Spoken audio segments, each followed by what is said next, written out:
네, 안녕하세요. 데이비드 이대현입니다. 자, 이번 영상에서는 삼양 12mm f2 렌즈에 대해서 말씀드리려고 합니다. 네, 이 렌즈는 크롭바디용 렌즈입니다.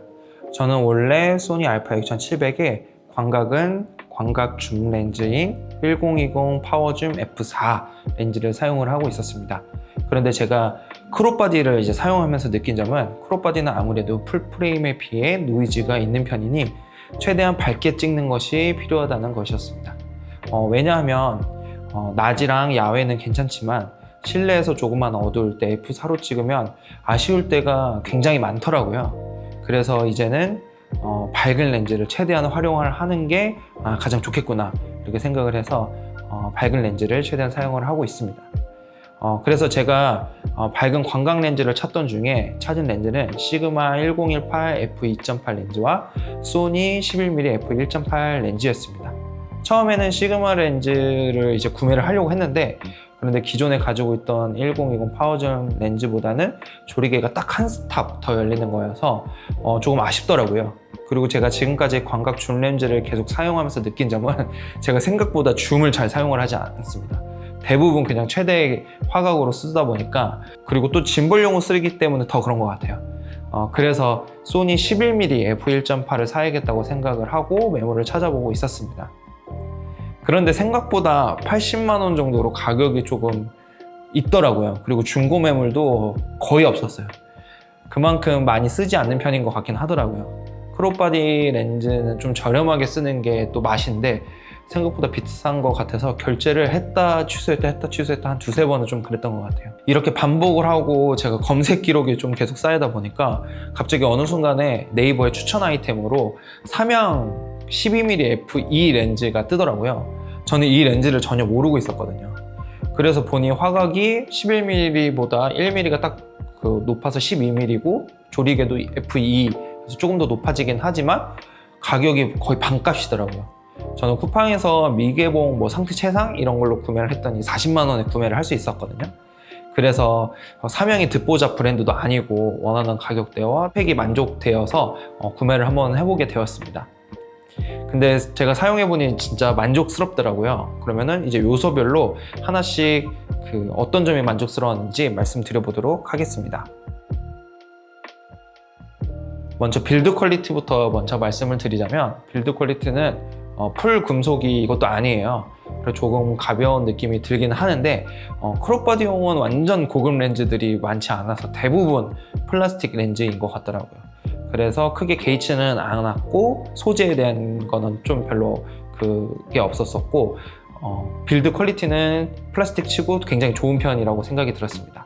그리고 초전링이 굉장히 두툼하게 있어가지고 돌리기가 쉬웠고, 초전링이 돌아가는 느낌이 저는 살짝 뻑뻑한 것을 좋아하는데 이 렌즈는 조금 뻑뻑하게 세팅이 되어 있어서 이 부분도 굉장히 좋았다라고 느껴졌습니다.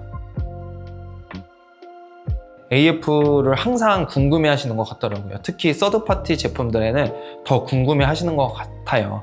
제가 현장에서 써본 결과 소니 네이티브 렌즈들과 성능상의 차이를 저는 느끼지는 못했습니다. 잘 잡아내고, 그리고 잘 물고 있고, 그리고 다른 피사체로 바뀌더라도 금방 잘 잡고, AF에 대해서는 저는 크게 걱정할 것이 없어서 더 이상 드릴 말씀은 없을 것 같습니다. 그냥 쓰셔도 될 것 같아요. AF는 믿고.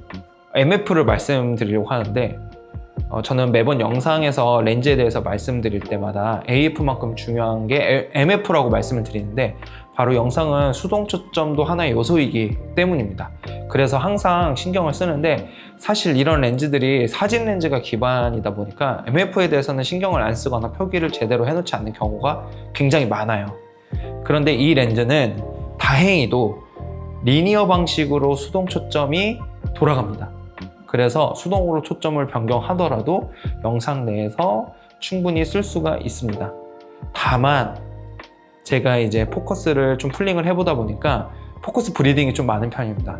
그래서 이 점은 참고를 해주셔야 될 것 같아요.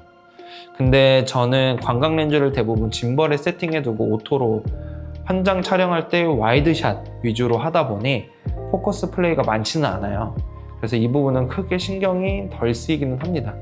그래서 이 부분은 촬영하는 컨텐츠에 따라서 단점이 될 수도 있고 아닐 수도 있을 것 같습니다. 다음으로 이제 이 렌즈에 대해서 화질, 제일 중요하다고 볼 수가 있겠죠. 화질을 말씀드려야 되는데 저는 딱히 드릴 말씀은 없긴 합니다. 왜냐하면 저는 사진이 아니라 영상이기 때문에 4K의 낮은 화소수로 렌즈 화질을 테스트하기에는 좀 쉽지는 않거든요. 그래서 저는 이미지에 문제 없이 뭐 잘 나온다, 그리고 너무 뭉개지지만 않는다 라고 하면은 저는 크게 요즘 렌즈들은 크게 문제 있는 경우를 본 적이 없는 것 같아요. 그래서 저는 화질보다는 렌즈의 사용성과 편의성 등을 위주로 보고 선택을 하기 때문에 화질은 좋습니다. 아마 여러분도 이 렌즈를 사용하시면서 크게 화질로 이슈가 생기지는 않을 것 같아요. 적어도 영상에서는. 네, 화질 부분에 대해서 좀 더 촬영을 하고 편집을 하면서 이해가 된 부분들을 내용을 추가로 보강하려고 합니다. 먼저 렌즈의 질감 부분입니다. 저는 지금까지 카메라를 써오면서 미러리스 기반의 영상 카메라이다 보니까 대부분 포토렌즈였습니다. 그래서 지금까지 써온 포토렌즈들은 질감적인 부분에서 특징이 있는 렌즈들이 아니었는데요. 이 렌즈는 조금 다릅니다. 유튜브여서 질감이 느껴지시는지는 모르겠지만 제가 느낄 때는 시네마틱한 렌즈의 질감이 느껴집니다. 뭔가 필름틱하면서 약간 빈티지 같은 그런 부분들이 느껴지는 이 렌즈라서 저는 요즘에 가장 좋아하는 렌즈가 되었습니다. 그리고 다음으로는 플레어인데요. 보통의 최신 렌즈들은 이 플레어를 억제하는 게 기술력이고 트렌드입니다.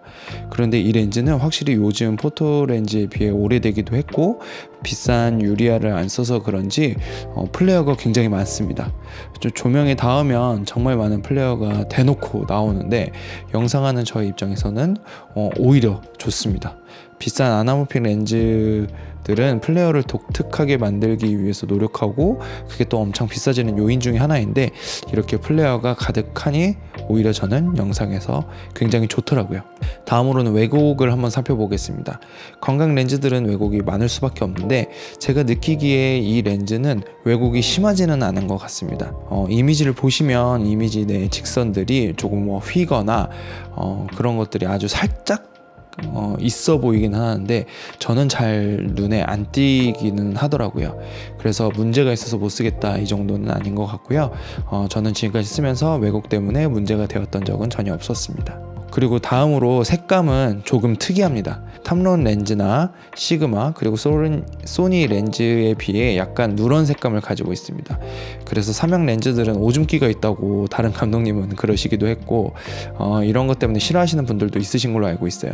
그런데 10비트 영상이라서 보정하는 데는 그렇게 문제가 되지는 않았었고 애초에 화배를 적용을 할 때 틴트 값에서 좀 조절을 해준다면 그 부분은 추후에 따로 보정을 할 필요가 없을 정도로 문제없이 잘 쓰고 있었습니다. 마지막으로 화질에서 살펴볼 부분은 색수차인데 사진에서는 색수차가 잘 느껴지는데 최대 개방에서는 아주 또렷하게 보이더라고요.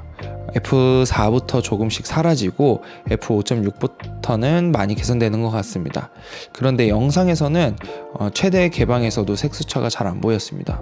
조리개 2로 촬영을 하였을 때도 이런 경계선 면에서 안 보여서 저는 영상 하면서 아무래도 4K라서 그런 건지 색수차 때문에 너무 보기 싫은 이미지가 나온다 이런 것들은 전혀 없었습니다.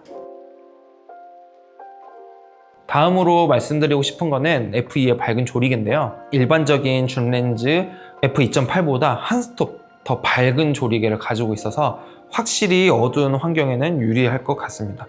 소니 네이티브 11mm보다는 조금 어둡지만 거의 차이 없는 수준을 보여주고 그리고 기존에 제가 쓰던 줌렌즈보다는 이스톱이나 밝은 거여서 이스톱이나 밝아진다라고 하면은 크롭바디에서도 진짜 충분히 실내에서도 괜찮을 것 같아요. 어떠셨나요? 저는 아마 현장에서 알파 6700을 광각으로 쓰다 보니 함께 굉장히 만족하며 이 렌즈를 잘 쓸 것 같습니다. 준수한 AF 성능과 가볍고 또 F2의 밝은 조리개를 가지고 있기 때문에 2500 듀얼 베이스 ISO와 함께 결합이 된다면 실내의 다소 어두운 환경에서도 노이즈를 최대한 억제해가면서 잘 쓸 수 있을 것 같습니다. 만약 크롭바디에서 밝은 광각 단렌즈를 찾고 계신 분이 있다면 이 렌즈를 추천드리고 이 영상이 도움이 되었으면 좋겠습니다. 네, 그럼 지금까지 데이비드 이대현이었습니다. 감사합니다.